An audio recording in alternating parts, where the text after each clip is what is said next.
Hello my dear students.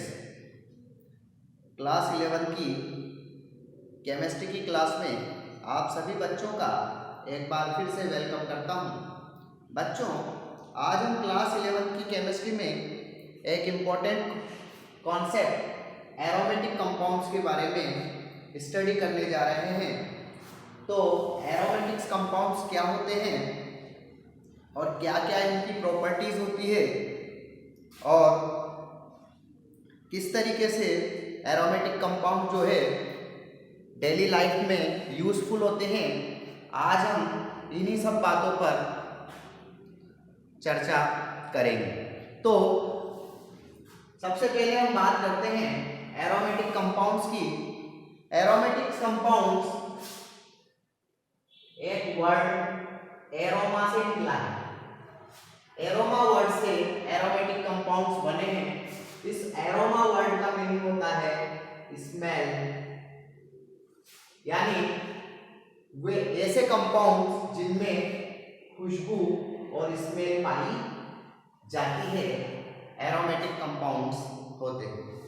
Generally आप घरों में डिफरेंट टाइप्स के ऑयल्स यूज करते हो, जिनमें डिफरेंट की आपको फ्रेग्रेंस और खुशबू जो है वो आपको मिलती है।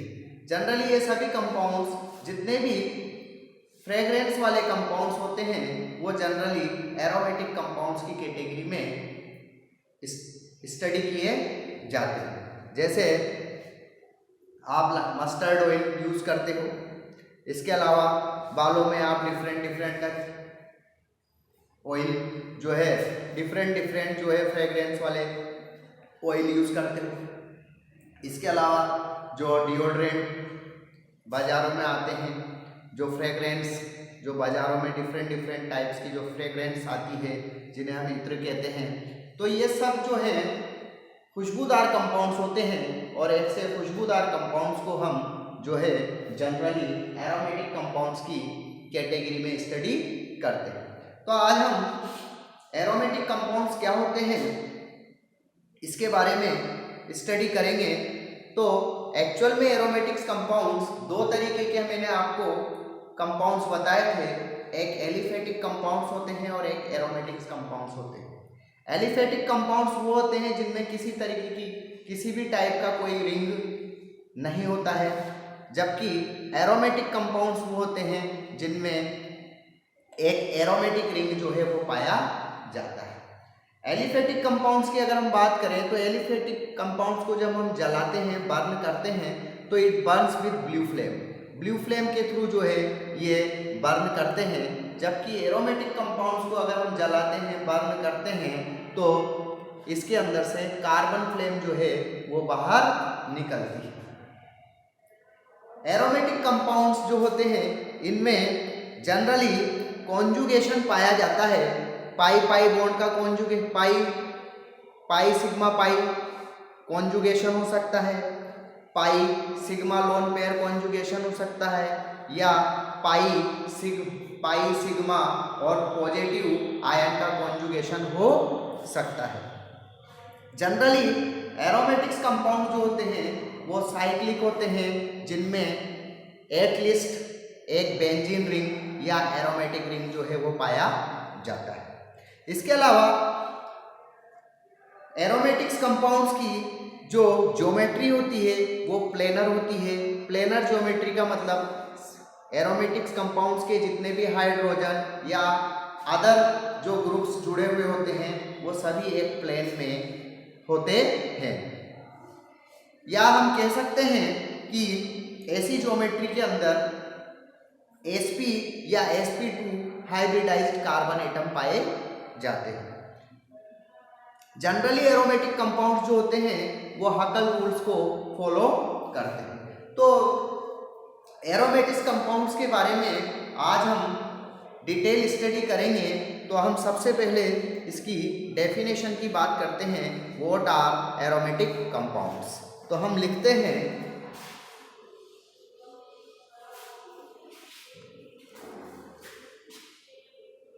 The cyclic organic compounds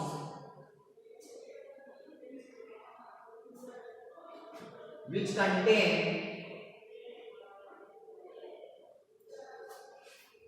at least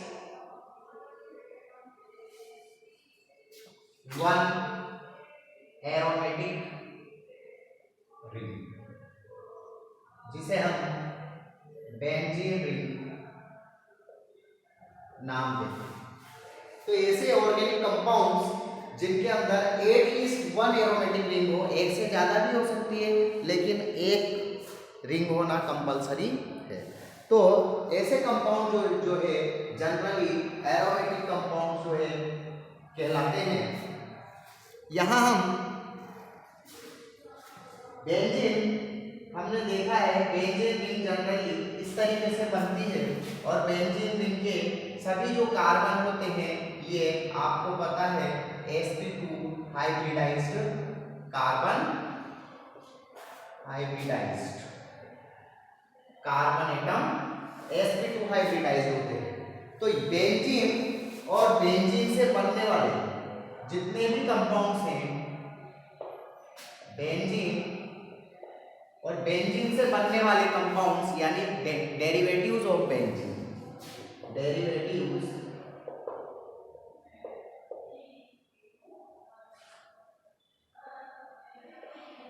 of benzene सारे के सारे जो है एरोमेटिक कंपाउंड्स की कैटेगरी में शामिल होते हैं। तो यहाँ benzene, this is benzene, this is aromatic compounds. अगर मैं यहाँ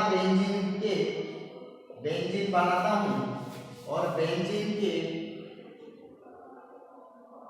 किसी एक पोजीशन पर कोई हेलोजन जोड़ देता हूँ, that is halobenzene, it is also a aromatic compound. मैं यहाँ कोई बेंजीन बनाता हूँ और बेंजीन की जगह में COCH3 जोड़ देता हूँ, this is also a aromatic compound. जैसे कि मैं एक बेंजीन बनाता हूँ, बेंजीन को एक्चुअल में बेंजीन के अंदर जो पाई बॉन्ड होते हैं ये डीलोकेलाइज होते हैं, ये यहाँ आ जाता है, ये यहाँ आ जाता है और ये यहाँ आ जाता है। तो डीलोकेलाइजेशन ऑफ पाई इलेक्ट्रॉन यहाँ पर पाया जाता है। इस वजह से हम इस पाई बॉन्ड को इस तरीके से एक रिंग के फॉर्म में भी बना सकते हैं। तो बेंजीन को हम इस तरीके से भी बना सकते हैं और यहाँ हम सपोज करो CH3 जोड़ देते हैं, this is also aromatic compound. हम कोई बेंजीन रिंग बनाते हैं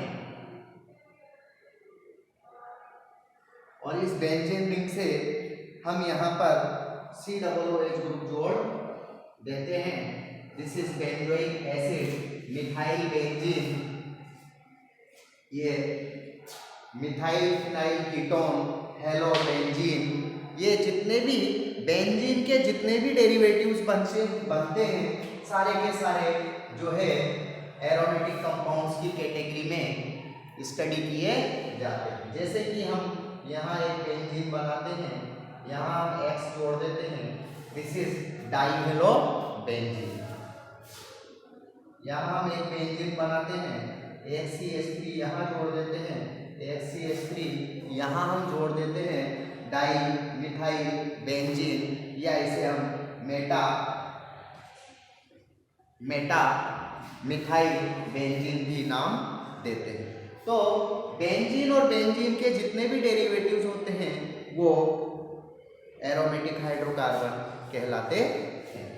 इसके अलावा एक से ज़्यादा बेंजीन भी कंपाउंड में हो सकती है, जैसे कि हम यहाँ बात करते हैं अगर इस तरीके से दो बेंजीन आपस में जुड़ जाती है, this is also aromatic compounds. इस तरीके से अगर हम तीन बेंजीन को जोड़ दें,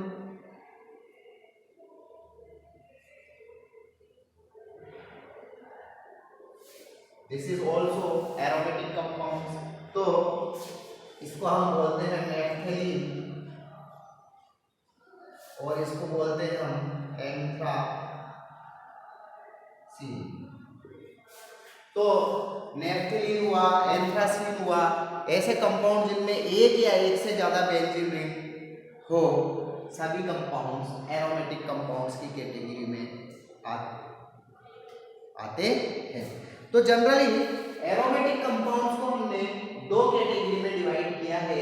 एक होते हैं बेंजीनोइड और एक होते हैं non benzenoid.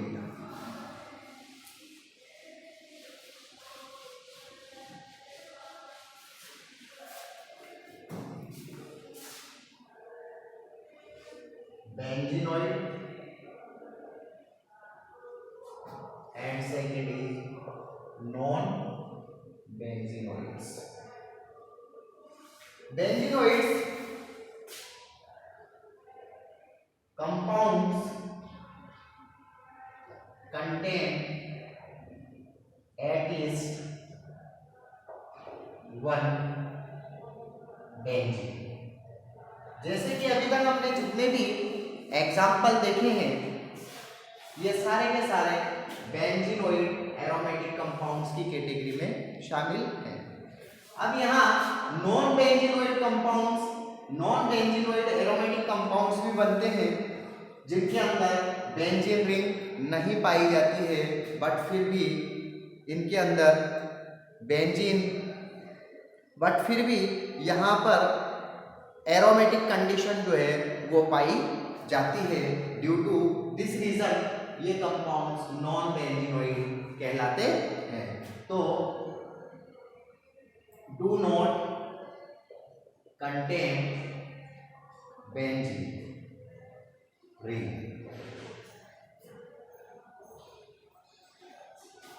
But condition of aromatic compounds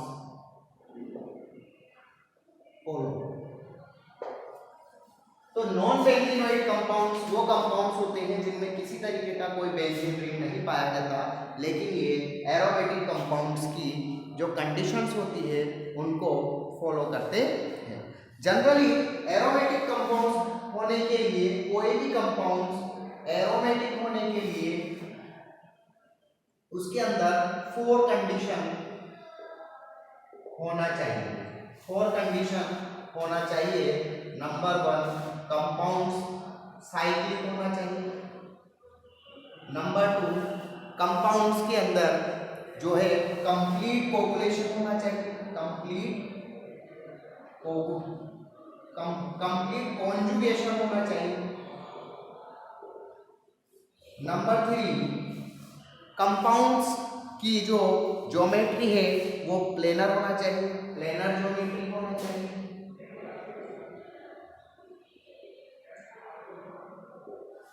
और नंबर 4 कंडीशन जो है ये Huckel's rule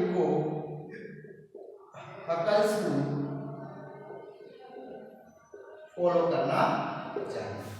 Huckel's cyclic, complete conjugation, planar geometry और हकल्स रूल को फॉलो करना चाहिए।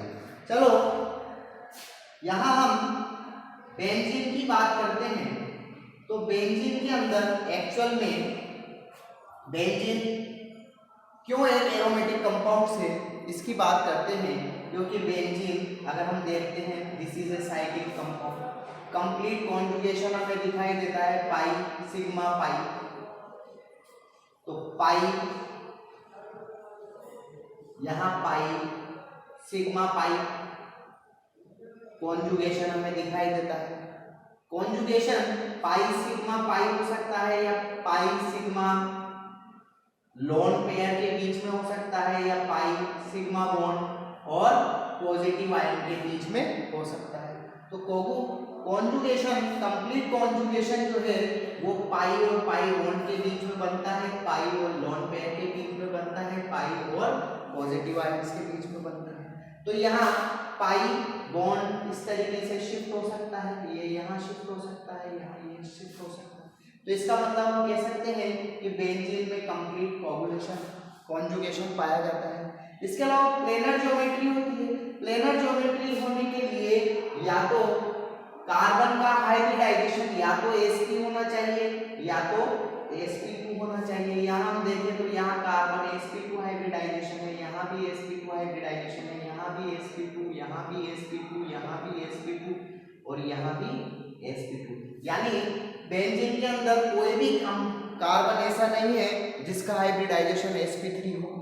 sp2 या sp हाइब्रिडाइजेशन है तो हम कहेंगे कि ऐसे मॉलिक्यूल की ज्योमेट्री प्लेनर होती है। तो बेंजीन का जो ज्योमेट्री होता है वो प्लेनर होता है। इसका चीज फोर्थ जो इसकी कंडीशन है that is follow Huckel's rule. ये हकल्स रूल क्या होता है?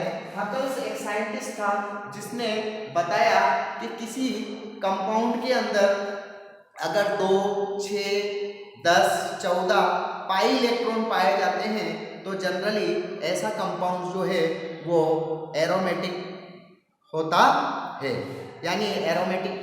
तो इसने एक फॉर्मूला दिया 4n+2 equal to pi electron. यहाँ n बराबर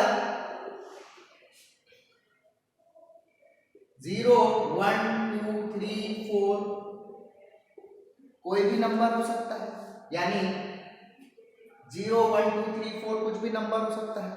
जैसे कि यहाँ n की वैल्यू अगर हम 0 रख दें तो ये आता है 2 पाई इलेक्ट्रॉन। अगर हम n का वैल्यू 1 रख दें तो यहाँ आता है 6 पाई इलेक्ट्रॉन। n का वैल्यू अगर हम 2 रख दें तो हो जाता है 2, 4 2 10 + 2 10 पाई इलेक्ट्रॉन। और अगर n का वैल्यू में 3 रख देता हूँ तो ये आता है 14 पाई इलेक्ट्रॉन। तो ऐसे कंपाउंड जिनमें 2 पाई, 10 पाई या 14 पाई या 10 पाई या 14 पाई इलेक्ट्रॉन जो है वो पाए जाते हैं, जनरली उनमें एरोमेटिसिटी पाई जाती है, यानी वो एरोमेटिक कंपाउंड्स होते हैं। तो यहाँ अगर हम बेंजीन के केस में देखें तो बेंजीन में अगर हम पाई इलेक्ट्रॉन नोट करें तो 1 और 1 2, 2 2 4, 4 और 2 6 पाई इलेक्ट्रॉन इसके पास है। इसका मतलब 6 पाई इलेक्ट्रॉन ये हकल के रूल्स को फॉलो करता है, इसलिए हम कह सकते हैं कि बेंजीन जो है वो एक एरोमेटिक कंपाउंड्स होता है। तो एरोमेटिक कंपाउंड्स होने के लिए हमारे को ये 4 कंडीशन अगर कोई भी कंपाउंड्स फॉलो करता है तो हम कह सकते हैं कि वो एरोमेटिक कंपाउंड्स होता है। चलो हम यहाँ एक एग्जांपल लेते हैं।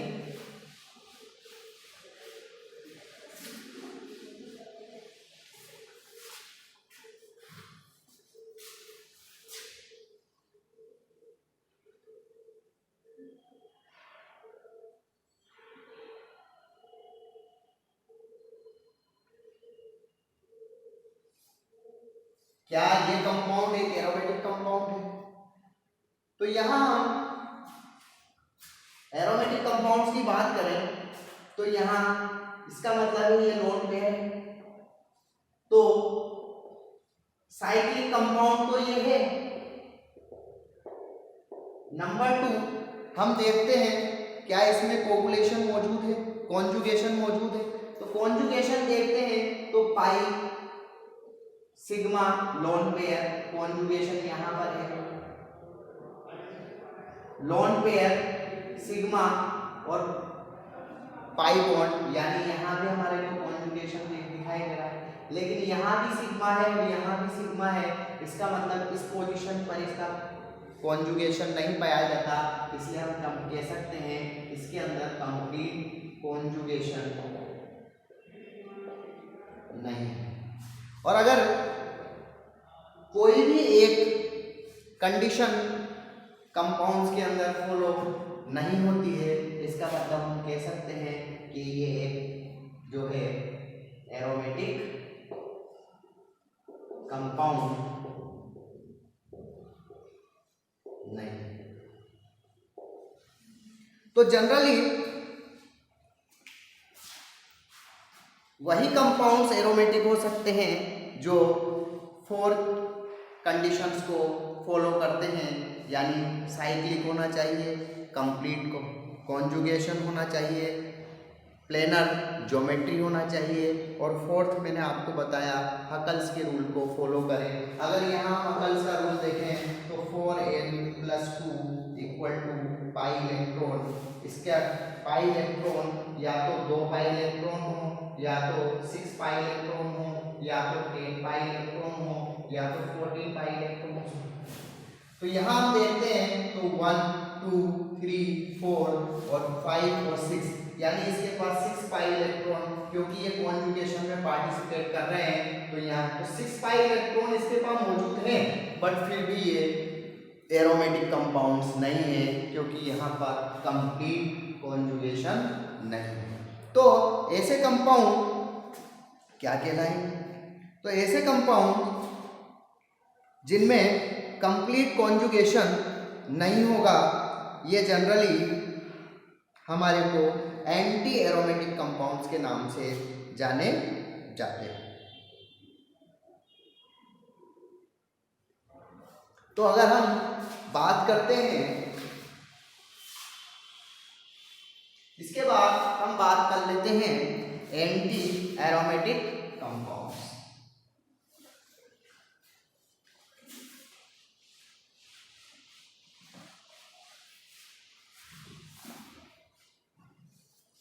तो generally aromatic compounds first aromatic हो सकते हैं, दूसरे एंटी एरोमेटिक हो सकते हैं, और तीसरे टाइप के जो बनते हैं ये हमारे पास बनते हैं non aromatic compounds. Non aromatic compounds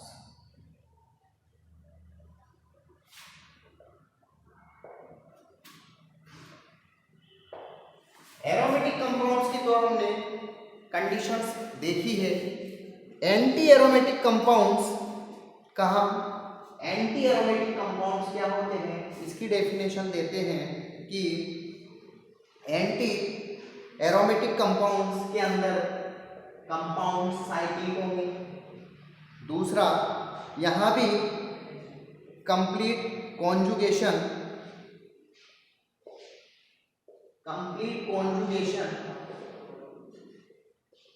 ये नहीं पाया जाता है। तीसरा, हम कह सकते हैं प्लेनर ज्योमेट्री होती है। और फोर्थ, हम कह सकते हैं यानी 4 पाई इलेक्ट्रॉन, यहाँ पर 4 पाई इलेक्ट्रॉन इसके पास होना चाहिए, या हम कह सकते हैं 4n+2 equal to pi electron हम लिखते थे तो ये हकल रूल से चलता था, लेकिन अब हम यहाँ लिखते हैं ऐसे मॉलिक्यूल जिनके पास, ऐसे कंपाउंड जिनके पास 4 पाई इलेक्ट्रॉन हो वो एंटी एरोमेटिक कंपाउंड्स होते हैं। एंटी एरोमेटिक कंपाउंड जनरली ऐसे कंपाउंड्स होते हैं जो अनस्टेबल होते हैं, यानी इनकी स्टेबिलिटी सबसे कम होती है। तो अगर मैं यहाँ पर एक एग्जांपल ले लूँ, जैसे कि ये मेरे पास एक एग्जांपल है, यहाँ हाइड्रोजन है, यहाँ हाइड्रोजन है, यहाँ हाइड्रोजन है, यहाँ हाइड्रोजन है। आपसे कहा जाता है विच टाइप ऑफ कंपाउंड, तो यहाँ हम देखते हैं कि क्या ये एक एरोमेटिक कंपाउंड है? तो एरोमेटिक कंपाउंड्स की बात करें तो साइक्लिक है, दिखाई दे रहा है। कंप्लीट कॉन्जुगेशन, क्या कंप्लीट कॉन्जुगेशन है? अगर कंप्लीट कॉन्जुगेशन होता और हकल्स के रूल को फॉलो करता तो ये एरोमेटिक होता, लेकिन यहाँ पर हम देखते हैं पाई सिग्मा पाई सिग्मा, यानी कंप्लीट कॉन्जुगेशन भी इसके अंदर दिखाई देता है, लेकिन ये हकल के रूल को फॉलो नहीं करता, यानी 4n+2 = पाई इलेक्ट्रॉन। जब और इसके पास केवल 4 पाई इलेक्ट्रॉन मौजूद हैं और 4 पाई इलेक्ट्रॉन जो कंपाउंड शो करते हैं दैट इज एंटी एरोमेटिक। तो ये हमारे पास एक एंटी एरोमेटिक कंपाउंड्स होते हैं। इसके अलावा एक कंपाउंड होते हैं नॉन एरोमेटिक कंपाउंड्स। तो non aromatic compounds which are neither aromatic or nor anti aromatic. Neither aromatic or non anti aromatic. ऐसे कंपाउंड नॉन एरोमेटिक कंपाउंड्स की कैटेगरी में आते हैं। अगर यानी हम कह सकते हैं जैसे कि ये मेरे पास एक कंपाउंड है, एक डबल बॉन्ड यहाँ है, एक डबल बॉन्ड यहाँ है, तो हम यहाँ देखते हैं, चलो ये कंपाउंड है, ये एक नॉन एरोमेटिक कंपाउंड है। तो यहाँ पर हम देखते हैं पाई सिग्मा पाई यानी कंप्लीट कॉन्जुगेशन मौजूद है, प्लेनर ज्योमेट्री भी है और यहाँ पर 4 पाई इलेक्ट्रॉन इसके पास है। लेकिन ये कंपाउंड जो है वो साइक्लिक नहीं है, और साइक्लिक नहीं है तो हम कह सकते हैं दिस इज नॉन एरोमेटिक। तो एरोमेटिक और एंटी एरोमेटिक कंपाउंड्स को, जैसे कि यहां हम एक एग्जांपल लेते हैं, दिस इज साइक्लोप्रोपीन। क्या साइक्लोप्रोपीन एरोमेटिक कंपाउंड्स है? तो हम देखते हैं कि यहाँ पर साइक्लिक कंपाउंड है, कंप्लीट कॉन्जुगेशन नहीं है, प्लेनर ज्योमेट्री है, और यहाँ पर यह हकल के रूल को भी फॉलो करती है, यानी 2 पाई इलेक्ट्रॉन एक और 2 पाई इलेक्ट्रॉन इसके पास है, यानी हकल के रूल को ये फॉलो करती है। बट यहाँ पर हम क्या देखते हैं कि इसके अंदर कंप्लीट कॉन्जुगेशन नहीं है, और ऐसे कंपाउंड जिनके अंदर कंप्लीट कॉन्जुगेशन नहीं होता वो नॉन एरोमेटिक होते।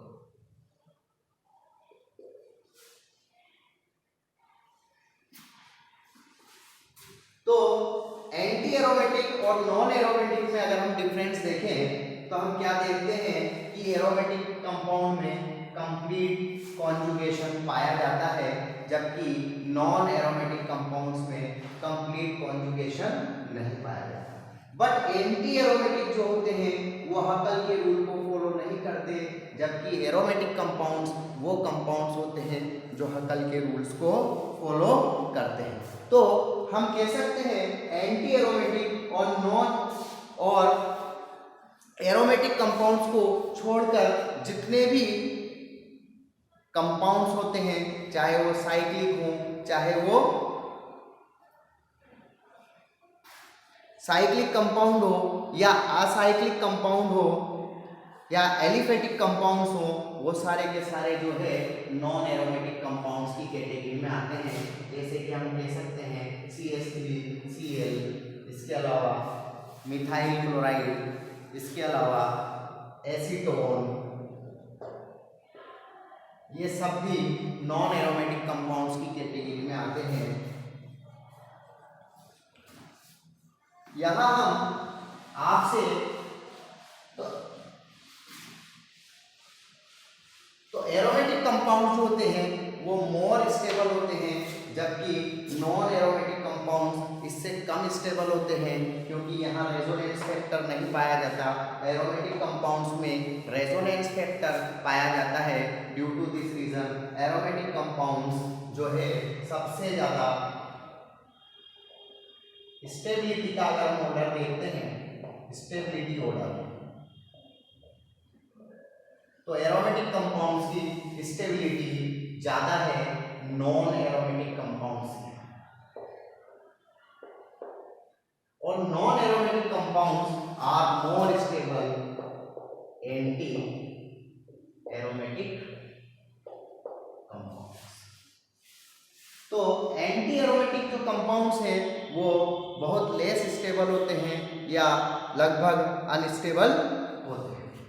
हम एक एग्जांपल देते हैं, आपसे पूछा जाता है this is a compound number 1, this is aromatic, this is anti aromatic,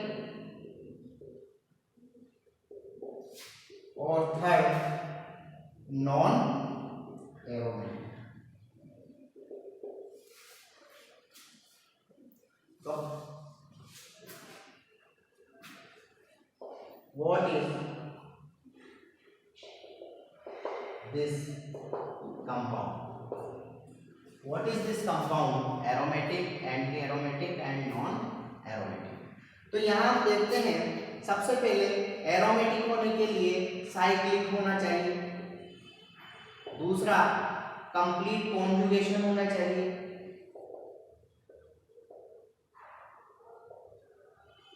तीसरी प्रॉपर्टी हम देखते हैं कि प्लेनर ज्योमेट्री होना चाहिए, और फोर्थ प्रॉपर्टी हम जानते हैं हकल रूल, यानी 4n+2 equal to pi electron को फॉलो करना चाहिए। तो यहां हम देख लेते हैं साइक्लिक है, कंप्लीट कॉन्जुगेशन इसके अंदर नहीं है। तो एंटी एरोमेटिक की हम कंडीशन जानते हैं कि ये साइक्लिक होना चाहिए, कॉन्जुगेशन होना चाहिए, प्लेनर ज्योमेट्री होना चाहिए, और ये 4 पाई इलेक्ट्रॉन को। नॉन एरोमेटिक कंपाउंड्स के लिए उसके अंदर ना तो ये साइक्लिक ना तो ये एरोमेटिक हो और ना तो एंटी एरोमेटिक।